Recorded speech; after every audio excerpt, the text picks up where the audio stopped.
like I say, mostly you would know me from Lucifer White or LS White paint, basically. I used to sell the what is the DuPont company basically was is mine or was mine is mine.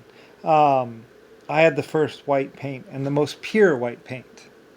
When other people could, it was a mixture and also the components was some of the minerals. It's a process to get the white to get it white or clear. I think first you have to get it clear, then you get it white or something as something additive. Anyway, I used to understand it completely and know it.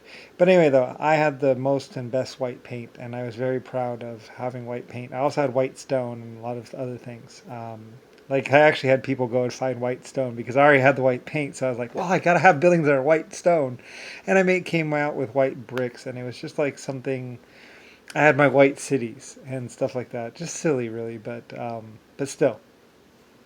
Um, anyway, though, so besides a white paint should be made in a white factory, all that kind of stuff. Anyway, so and I had fair prices. Like I say, it was first come first serve.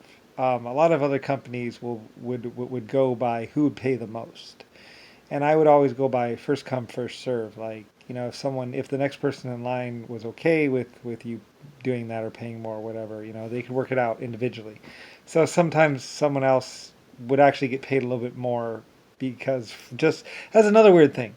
People would line up to order to buy one of my things, and I'd be like, well, the price is this because this is what it costs me, or my bookkeeper would tell them my price, and then and then and then whatever and I would include a little bit of profit for myself, like 10% or 20% profit for myself because I was the one who put up all the money for the research and had the people who researched it and everything else like that and built the factory. So after I covered all my costs, then I made a little bit extra for myself, and so and so a lot of times when people were buying stuff, um, I would just for being in line to buy one of my products. Sometimes people would be like, "Well, we went to go buy a car, but they were going to be sold out, but we were next in line, so this guy paid us $200 extra to get the car before us."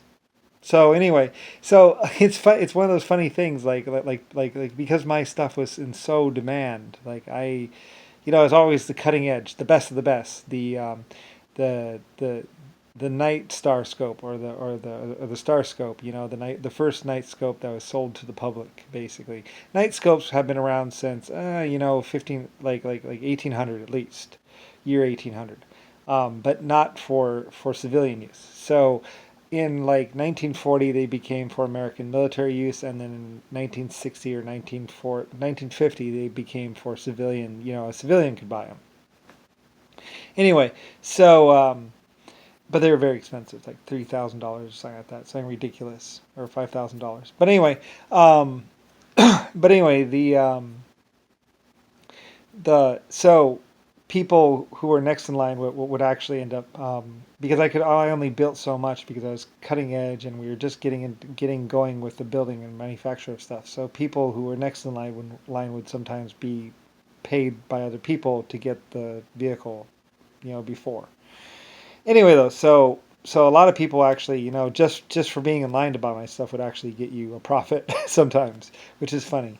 Because I was so reasonable with everything. I was really cool about everything. I didn't ask for, I wasn't outrageously priced. Well, I mean, I'm the epic creator of 12 races and life form types and owner of countries. So it's like, why would I be particularly gougy? It's like, I own so many companies and have so much. Anyway, I don't really worry. Like I had a lot of mining companies, so I could afford to be fair and even.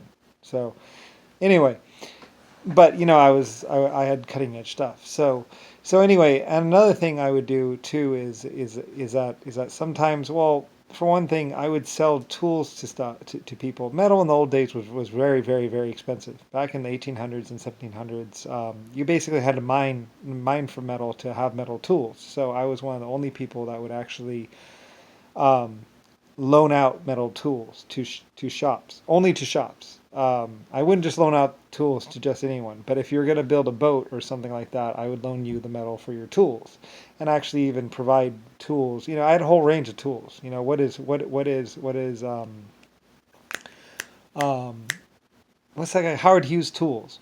That tool company was actually mine. It wasn't actually even Howard Hughes. He just happened to put. I don't even think Howard Hughes truly existed, other than I don't know. It's actually LC Tools or LS Tools again. Probably if you look back. Anyway, I invested all that money. A lot of people were doing all these scams and stuff like that. Anyway, though, and I was and I was also pronounced dead because no one had seen me in 3 years, even though they could talk to me. Even though I knew I existed, apparently being gone, they passed a law that said that if you hadn't talked to someone in 3 years, that they could actually pronounce you dead. And it's like I'm not dead. Anyway, so I loaned tools to people basically to build boats and stuff like that, and then later on they'd pay me for the tools or the value of the metal basically, plus a little bit. And usually they were like, well, we left more money to you because you're so fair and reasonable. And that's what everyone knew me as a fair and reasonable person.